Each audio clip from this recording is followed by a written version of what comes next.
8h09 em Campos. Este é o Folha no Ar, primeira edição, com o oferecimento dos laboratórios Plínio Bacelar, Clínica Proteus e Dedumas Baterias.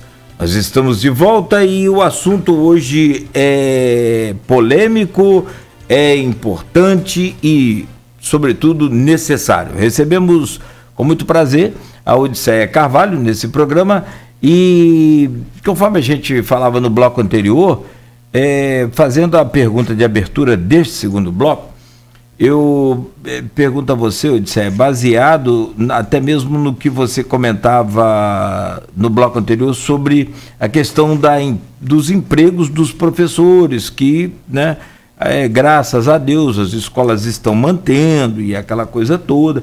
E há um problema porque agora está suspenso, ou parou, né, aquele auxílio do governo no complemento do salário, né? Se eu estiver errado, vocês podem me corrigir. Está para voltar, está para ser votado e voltar, né? Que é a redução da carga horária e do salário para as empresas pagarem e o governo complementa. Só que alguns colégios particulares não podem fazer isso, porque o professor muitas das vezes tem também a matrícula na rede pública e aí impede, há todo um processo aí que dificulta para as escolas particulares. E a minha pergunta é clara e evidente, desde que preserve a vida sobretudo. Eu sou um defensor e desde o começo dessa crise toda, e a gente falava dessa pandemia em 26 de janeiro de 2020, a primeira entrevista que eu fiz aqui no meu podcast lá, Papo com Nogueira, com o doutor Nélio, tinha 80 mortos em Wuhan, né? Essa província lá na China. Então, a minha pergunta é: até quando vamos conseguir dar graças a Deus que as escolas particulares estão mantendo os empregos dos professores? E aí eu não abro mão de que na sua resposta tem a preservação da vida. Se é que você consegue fazer isso. Com certeza, na verdade, a gente tem a preocupação, sim, né, com os profissionais da educação, não só da rede particular, como também, diga-se de passagem, da rede municipal, que aí não vamos deixar de lembrar que 831 professores tiveram seus contratos suspensos em plena pandemia e no governo passado, devido a ter um vínculo ainda com o município, eles não puderam ter acesso nem ao ensino emergencial, nem tiveram acesso a qualquer ajuda de recursos, de fundo de garantia, auxílio-desemprego, nada, né? O sindicato teve que fazer uma mobilização para a distribuição de cesta básica e até hoje o caso dos 831 professores que tiveram seus contratos suspensos ainda não foram resolvidos. A regência, que é a gratificação, que é uma questão, né, cerca de R$400 para um professor que ganha R$1.200, R$400 é um dinheiro alto, né, que foi cortada.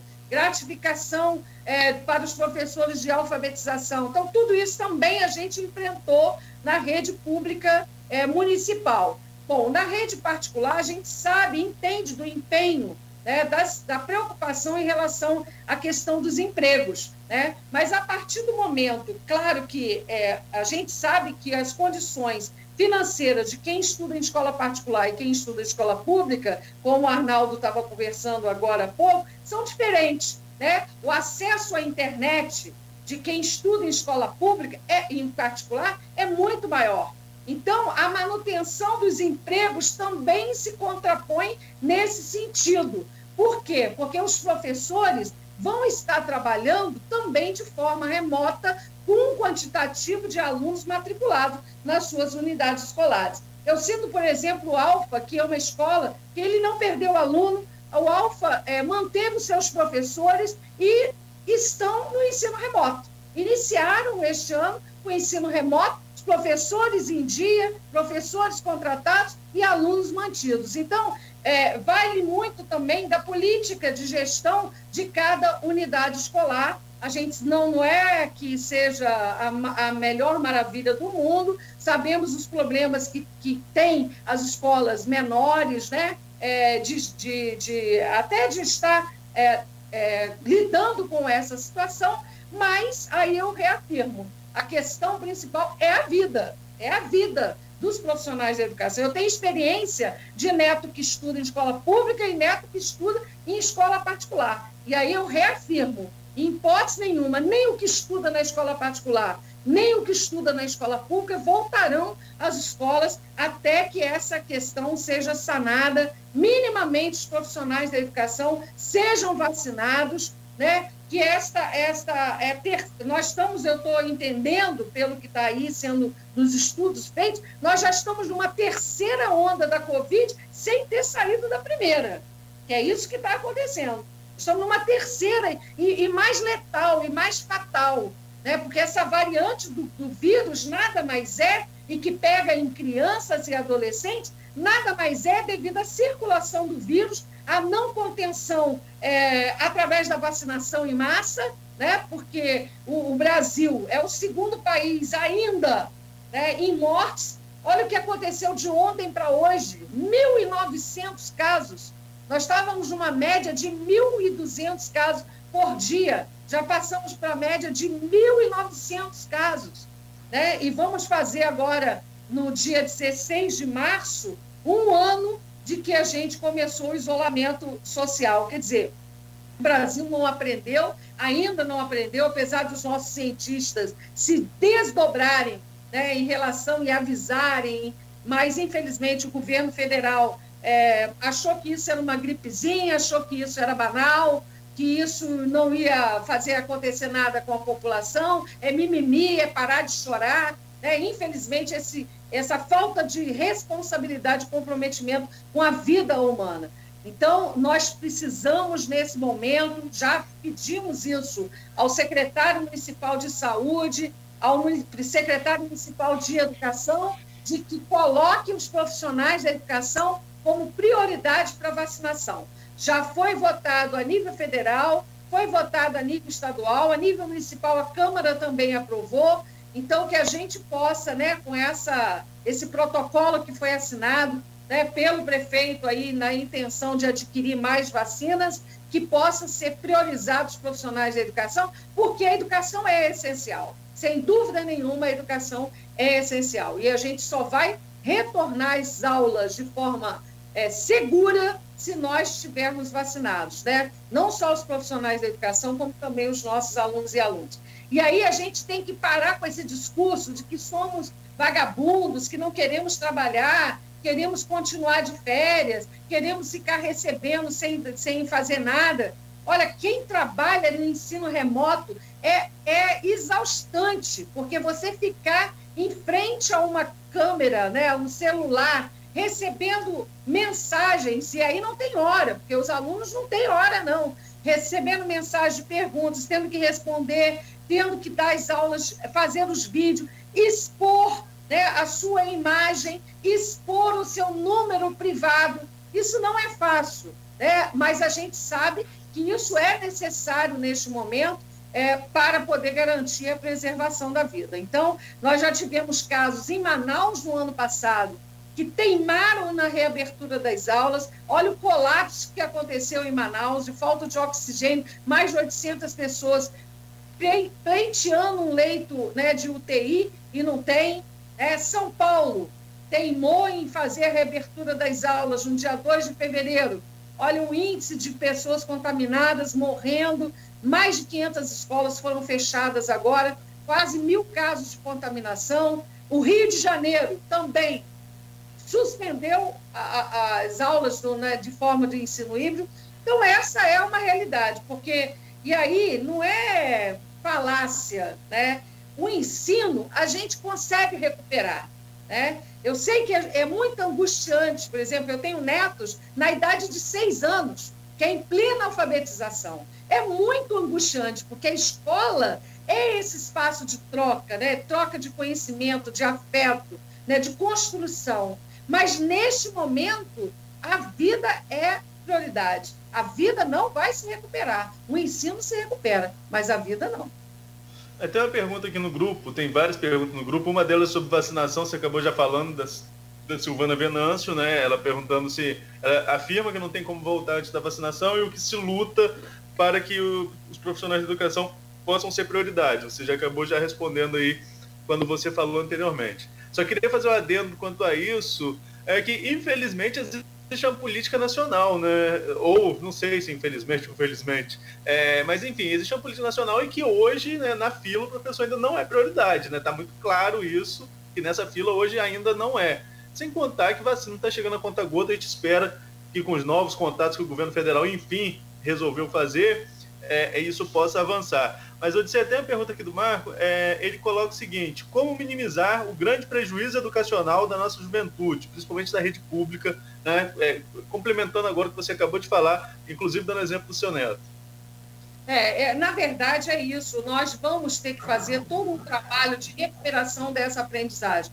Agora, nós não podemos fechar os olhos em dizer que já houve o prejuízo. É lógico que já houve o prejuízo, né? É muito diferente uma criança que vai se alfabetizar dentro de casa de forma remota, né, do que ele ter sido alfabetizado na escola, com seus colegas, na construção do conhecimento, né? Então, a gente sabe disso, mas a gente tem que ter um projeto e um compromisso de recuperação mínima dessa aprendizagem, né, ao longo quando a gente retornar, né, ao longo de todo esse processo. Então, nós vamos ter que fazer um trabalho, já em outros países que sofreram com a tsunami, né, com terremotos, né, já se conseguiu fazer uma recuperação da aprendizagem e nós também vamos ter que aprender a fazer esse trabalho de recuperação dessa aprendizagem com os nossos alunos e alunas. A gente só não pode deixar, né, que os nossos alunos e alunas e os nossos profissionais da educação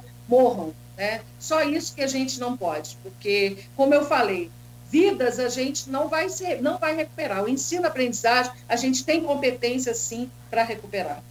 Você tem muitas perguntas aqui no grupo com relação à questão política que a gente vai abordar no último bloco, né? Está entrevistando agora a diretora do CEP, no último bloco a gente vê com a presidente do PT. Mas teve uma questão que você já levantou aí da regência, né? Que é um tema desse bloco, e que se complementa com outro que você também já falou, que esse desafio desse ensino remoto. A regência foi suspensa sob o argumento de que, pela lei, a regência deveria ser paga ao professor em sala de aula. Agora, nesse ensino remoto, o professor não estava em sala de aula e por isso teve que ser cortado, mas estava trabalhando em casa. Como você avalia essa medida do governo atual de retomar a regência logo agora no início do ano, embora eu não tenha como te afirmar, não tenho certeza sobre a efetividade de quando já vai começar a ser pago? Se você tivesse informação, gostaria que você trouxesse para a gente também. E avaliar esse contraponto de não estar na sala de aula, mas a despesa ser até maior, porque vocês gastam com internet, né? A gente também trabalha em home office aqui, a gente sabe que é manutenção de internet, manutenção de energia, equipamento, tem que estar disponível, né? Tudo isso que acaba aumentando até o gasto, sem falar que Nogueira já falou aqui em outras oportunidades, que às vezes o próprio professor imprime o material para entregar ao aluno, que o aluno não tem condição de imprimir esse material. Então, assim, eu queria que você fizesse esse paralelo da volta da regência e o porquê ela foi cortada, dizendo que o professor não estava na sala de aula, mas passou a gastar até mais do que antes. Olha, essa argumentação do governo passado de que cortou a regência por conta da não presença em sala de aula não procede. Por quê? Porque, querendo ou não, o professor ele está regendo, sim, as aulas, mesmo que de forma remota. Então, ele está dando aula, né? Então, essa questão da regência, em vários outros municípios, não teve corte. O município de Campos, eu estou para te dizer que eu acho que foi o único município que cortou a regência dos professores por conta dessa argumentação. E nós colocamos isso quando tivemos sobre a questão da regência, quando tivemos audiência com o Marcelo Feres, né? De que nós queríamos mais, nós não queríamos só o retorno da regência, a gente queria a incorporação da regência, porque, na verdade, a regência, por ser uma gratificação, ela pode ser tirada a hora que bem entender o governo, como aconteceu no governo passado. Então, a gente queria, né, e vamos ver se agora, nesse momento, o Feres, né, o Marcelo Feres falou que seria, primeiro, neste momento, a volta da regência e depois a gente discutiria a possibilidade da incorporação da regência. Então, Acho que isso é algo gradativo, foi positivo a volta da regência, né, e de todas as gratificações. A gente aguarda que também seja resolvida a questão dos 831 professores, né, que tiveram seus contratos suspensos. Nós estamos aguardando também que isso seja resolvido. E a gente quer que trabalhar para que a regência seja incorporada, né, e não seja uma gratificação, até porque nós já estamos há 6 anos sem nenhum reajuste, né, salarial, né, nem da inflacionário, não estamos falando de aumento salarial, não é a infração mesmo. Nós estamos há 5 anos, indo para 6º ano sem nenhum reajuste. Então, queria só complementar em relação a essa questão, dizer o seguinte, que nós trabalhamos muito em relação nas aulas remotas, né? A educação no município de Campos, desde o ano passado e este ano, ela só funciona porque os profissionais da educação são competentes, né? São pessoas dedicadas, que entendem de que a qualidade do ensino precisa ser preservada, mesmo que de forma remota. E é importante reafirmar também que hoje a gente tem uma preocupação com essas escolas que estão abertas, né? E que os nossos, aí como eu falei, o caso do Maria Lúcia, Alcindo Bessa, agora lá no Carlos Chagas, e outras que vão surgir, de que estão convocando profissionais da educação para irem para a escola, justamente para fazer isso que você falou, xerocar atividades, e aí causa aglomeração, e aí acaba tendo a contaminação. Então, é algo que a gente precisa conversar novamente com o secretário municipal de educação, para que a gente não tenha essa contaminação e que ele tome atitude como ele tomou de imediato no fechamento do Maria Lúcia para a higienização. Isso eu ia perguntar. Ontem teve questionamento. Ontem nós entrevistamos a Vera aqui, doutora Vera, e ela falou, e houve uma pergunta até da Graciete sobre a questão da higienização dos espaços. Vocês estão tendo resposta rápida da prefeitura quanto a isso? Há uma equipe já preparada quando acontece algo nesse sentido? Nós estamos com o telefone de contato do CEP, né? E as pessoas encaminham para a gente não só as fotos dos locais, como também áudios, né, e denúncias, e a gente encaminha isso direto para o Ministério Público.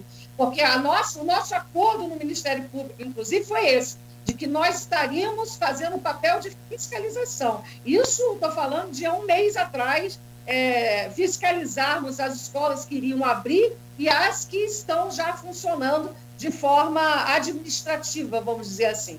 Então, nós já estamos encaminhando. No sábado, nós levamos o sábado inteiro, praticamente, Ministério Público, e aí houve a resposta da Secretaria Municipal de Educação. Bom, neste primeiro caso, houve uma resposta de imediato, porque a denúncia foi feita sexta, no sábado a gente conseguiu o fechamento.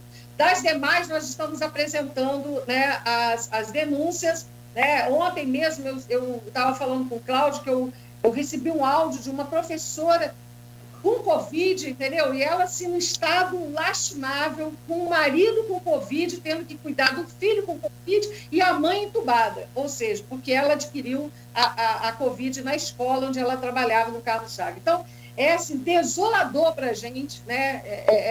A gente, às vezes, se sente impotente, e a única arma que a gente tem é a denúncia do Ministério Público e cobrar do Poder Público Municipal, seja da Secretaria de Saúde, seja da Secretaria de Educação, seja da Vigilância Sanitária, uma resposta imediata para os casos que nós estamos apresentando. Tem, Arnaldo, também você comenta sobre o grupo que é do WhatsApp do programa, né? E também do blog Opiniões, e tem uma série de comentários. Aliás, como diz sempre o Aloysio, que volta na semana que vem, briga de foice no escuro aqui no grupo. Mas tem uma participação interessante que o Gilberto Gomes está aqui no grupo, no Face, perdão, nosso streaming aí no Face. Mas tem o Gilberto Gomes, como sempre, inteligente, jovem, né, dinâmico aí. Quanto à reabertura das escolas, o caso de Campinas deve ser exemplar. Centenas de novos casos em escolas e 2 mortes de profissionais na educação. Eu concordo com o Gilberto, claro, evidente, a vida em primeiro, mas sobre essa questão de exemplo, também tem o Espírito Santo, que, né, combateu muito bem e que tem escolas abertas aí já há um tempão. Agora, tem a Marilza Ribeiro. Ela faz um comentário aqui, Odisseia, e eu achei muito pertinente, Arnaldo. Se eu estiver errado, se corrigir, mas é bem interessante. Pensam atrasado, agem atrasado. Eu não sei se eu acho que ela fala do governo, enfim. Tiveram um ano, como você disse, e aí eu acho que é a Odisseia, né? E agora que voltaram para a prioridade da educação. Votaram para a prioridade da educação. O que você acha desse comentário? O que você pensa, Odisseia, sobre esse um ano aí? Porque é aquilo que a gente falou. Tem um ano que nós estamos nessa pandemia. Você destacou muito bem, os prejuízos são incalculáveis para a educação. Tanto para a rede particular, quanto para o ensino público, enfim, eu acho que todo mundo sai num saldo negativo muito grande. Mas concordo com o que você falou. E o que você pensa sobre esse comentário aí? Na verdade, é o que eu já tinha até comentado, né? Na gestão passada, a gente não viu uma orientação de política de governo para a educação em si. Foi muito mais um trabalho voluntarioso das escolas, né, no sentido de fazer isso que a Arnaldo falou, o professor xerocava as atividades dos alunos em casa para poder deixar na escola, para poder o aluno que não tem... Desculpa, a internet do professor, quem paga é o professor, muitas vezes o marido. Exatamente isso. Muitas vezes o marido não tem nada com isso. Esse trabalho, né, de forma voluntariosa, foi feita no ano passado. Este ano, nós estamos começando a modificar algumas coisas, né? Existe um site na Secretaria Municipal de Educação, onde são colocadas as atividades, os professores estão sendo capacitados, mas ainda precisa de muito. Por quê? Muitos professores não têm condições financeiras. Eu já falei o salário do professor aqui, é na faixa de R$ 1.200. Mais a regência, daria R$ 1.600. Esse é o salário do professor. E imagina ele ter que usar esse dinheiro para se alimentar, né, para pagar lá o aluguel dele e ainda ter o acesso à internet. Alguns não têm, né? Então, a prefeitura também deveria disponibilizar, verificar quais são os profissionais da educação que estão com dificuldades de acesso à internet, fazer um levantamento dos nossos alunos que têm ou que não têm a rede, né? Fazer um questionário nas escolas, né? Ligar para os responsáveis, dos pais, para verificar quais são os que têm internet, que não têm, ou seja, ter uma política mais assertiva para que a gente possa realmente ter um ensino remoto neste momento. Então, é pensar em educação de uma forma de qualidade. E lembrando aqui, eu acho que isso é importante citar, que nós aprovamos no ano passado o Fundeb. O que é o Fundeb? É o Fundo da Educação Básica, o Fundeb permanente, que passou a ter um aporte do governo federal de 10% para 20%, graças à pressão em todo o país que a gente conseguiu isso. E passa também a vigorar, não só para professores e pedagogos, como também para os profissionais da educação. Então, 70% do dinheiro do Fundeb é para pagar, né, gratificação aos profissionais da educação, não só mais professores e não só mais pedagogos e equipe pedagógica. Então, recurso do governo tem, entendeu? Para investimento na educação. É isso que eu quero deixar claro, né? Então, precisa realmente não deixar voltar recursos do governo federal, pegar o dinheiro do governo federal e investir de forma assertiva, né? Para, neste momento, não estou gastando na escola tal, com isso. Não, então vamos investir na internet para os professores que precisam, na internet para os alunos que necessitam, como, mais uma vez, eu cito, como São João da Barra fez e outros municípios estão fazendo. A UF fez agora recentemente também, foram, né, o professor Raul esteve aqui, foram 900 tablets adquiridos. É isso. A demanda é de 100 e pouco, tem tablets sobrando. É exatamente. Agora, você falou sobre recursos do governo federal, e aí a gente está conversando de educação, já está estourando esse bloco, e no próximo a gente vai falar de política, então vou encaixar essa aqui logo. Que o prefeito Vladimir, entrevistado assim que eleito, logo depois, já eleito, não mais candidato, falou aqui com a gente sobre a possibilidade de autonomia financeira das escolas. Da mesma forma que o Estado funciona, a escola receberia a verba, depois prestaria contas dessa verba, e isso agilizaria e muito. A gente sabe da morosidade que é levar um pedido à Secretaria de Educação, processar isso, licitar isso, essa morosidade toda. Acredito que você é a favor da medida, né? Mas eu queria saber quanto que isso impactava para agilizar, inclusive um problema que a gente falou agora há pouco, de sucateamento da rede, que muitas vezes é uma reforma tão simples, uma pintura, um portão quebrado e precisa de tanta coisa. Quanto que isso vai agilizar o funcionamento das escolas públicas se realmente entrar em prática? Na verdade, nós do sindicato sempre fizemos essa proposta, é uma proposta histórica, né, do CEP, em relação à questão da autonomia financeira. No Estado, como é que se dá? No primeiro semestre, nós temos 4 parcelas, né, que são encaminhadas para a escola, para manutenção da escola, e 4 verbas para merenda escolar, né? E o primeiro semestre e mais 4 no segundo semestre. E quem é que faz vamos dizer assim, faz a gestão desse recurso, né? São representantes de pais, de alunos em escola que tem, né, o ensino do 9º ano, no caso, do 6º ao 9º ano, representantes de professores e de funcionários e da direção. Então, esse conselho escolar, ele que vai dizer aonde esse recurso vai ser administrado e quais são as prioridades dentro da escola. Isso é muito importante, isso já funciona na rede estadual, né? E é importante que o prefeito traga esse mesmo modelo para a rede municipal, porque hoje o que acontece na rede municipal?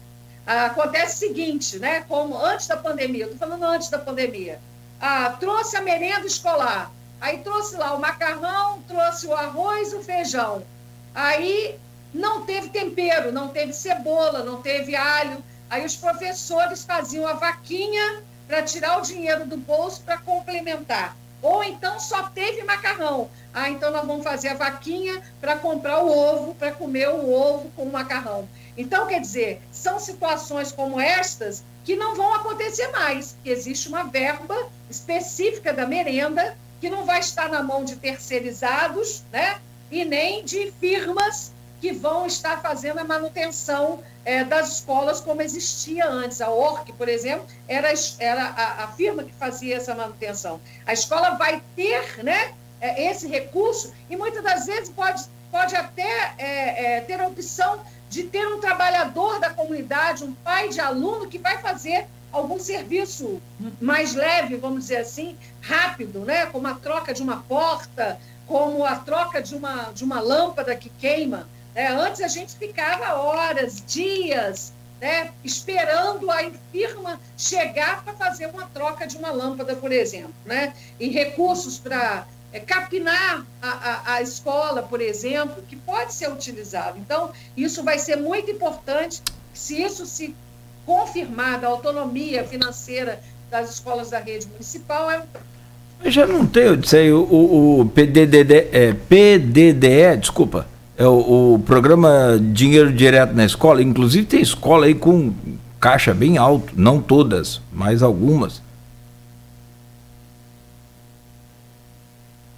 Acho que travou o sinal da Odisseia, parece que alguém ligou para ela aí durante a entrevista. Acho que ela tá voltando agora. Ah, tá. Então... Voltou sim. Depois... Foi uma ligação, eu não sei como é que faz aqui para interferir depois a gente faz no intervalo aí que a gente precisa fazer agora, mas eu te interrompia também aqui, aí coincidiu a ligação. Mas não tem um PDDE, que é o Programa Dinheiro Direto na Escola, e algumas tem um caixa bem alto, foi o que eu disse. Mas é muito pouco e é uma verba carimbada, entendeu? Você só pode usar em determinados itens, né? Existe uma relação de itens que você pode usar, tipo como eles dizem, móveis, né? Reforma. Móveis e não sei o quê. Então é uma verba carimbada, entendeu? Pode comprar aparelhos, pode trocar lâmpada, pode reformar material didático, entendeu? Então são vários itens que tem na lista que só podem comprar aquilo, Não é um recurso da autonomia financeira em que você vai comprar, tem um critério, lógico, o conselho escolar, né, com os critérios dentro dos critérios colocados e estabelecer as prioridades. É isso que é importante. Muitas das vezes, na escola nossa, a gente faz a tal da festa junina, né, brechó, tudo isso para arrecadar recursos para poder resolver pequenos problemas como, né, o Arnaldo colocou, por exemplo, um bebedouro dentro da escola. Mas pode comprar com o PDDE, não pode não? Sim, pode sim. Tudo bem. Aí, esse caso, sim. E quando não gasta, nós temos reclamações aqui, de que aliás, é muito burocrático, e tem diretor que prefere não se envolver e acaba a verba sobrando, e quando sobra e devolve ao governo, no outro ano, aquela escola é tida, então, como autossuficiente. Não vai mandar mais dinheiro para aquela escola. Claro, tem que usar o dinheiro todo, tem que investir em tudo, né? Perfeito. Bom, são 8h40 agora. Arnaldo, podemos fazer um rápido intervalo para a gente voltar? Tem essa questão da política. E eu estava fazendo uma conta aqui. Professores só retornam com a vacina, que é lógico, é perfeito. Eu acho que todo mundo defende isso. Eu estava fazendo uma conta aqui com as estratégias aí do ministrão da saúde lá, o Pazuello, né? Com a logística de compra de vacina e distribuição, mais o prazo para aplicação e a segunda dose, haja paciência. Eu acho que esse ano vai embora. Eu acho que essa votação do governo federal, estadual e municipal de priorizar os profissionais da educação, isso já está começando a avançar um pouco mais. De colocar a educação como essencial. O próprio Pazuello já está falando nisso. Então, vamos ver se isso vai ser feito. Pelas minhas contas aqui, o que, Arnaldo? Uns 3 a 4 meses. Quer dizer, se aplicasse hoje a vacina, né? Sei lá. Deve ser. Esse ano é segundo semestre. E se a gente conseguir chegar ainda nesse ano, na verdade. Se a gente estiver vivo até lá. Tomara que sim. São 8 horas e que Deus tenha piedade de nós. 8h40, de todos, que eu digo, tá? É do país inteiro que vive essa loucura toda aí. 8h41. Vamos a um rápido intervalo no oferecimento dos laboratórios Plínio Bacelar, Clínica Proteus e Dedumas Baterias. Em instantes, voltaremos com a Odisseia Carvalho, que é também presidente do PT em Campos, e a gente fala sobre toda essa polêmica aí em torno, né, do Lula, mais uma vez. Problemas difíceis,